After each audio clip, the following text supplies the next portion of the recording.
Gangster Sanjeev जीवा हत्याकांड में एक नाम सबसे ज्यादा उछल रहा है, वो है ब्रह्मदत्त द्विवेदी का।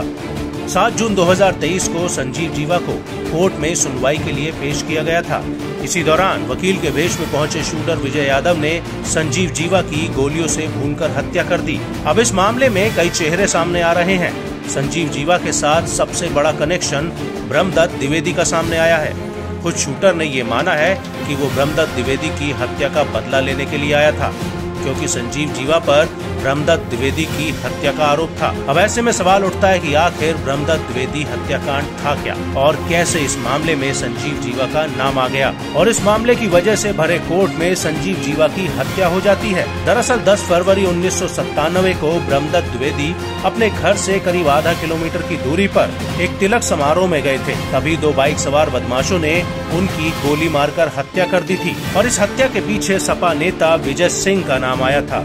विजय सिंह के अलावा बीजेपी नेता साक्षी महाराज का भी इस कांड में नाम आया था और इस मामले की जांच सीबीआई ने की थी।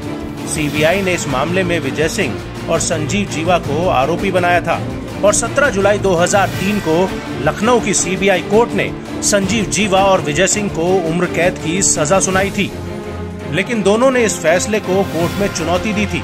2017 में इलाहाबाद हाई कोर्ट की लखनऊ बेंच ने दोनों की उम्र कैद की सजा को बरकरार रखा था।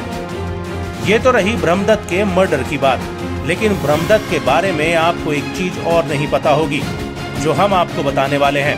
3 जून 1995 को मायावती बीजेपी के सपोर्ट से यूपी की मुख्यमंत्री बनती हैं, लेकिन इसके कुछ ही घंटे पहले मायावती को लखनऊ के मीरा गेस्ट हाउस में सपा के हथियारबंद कार्यकर्ता घेर लेते हैं।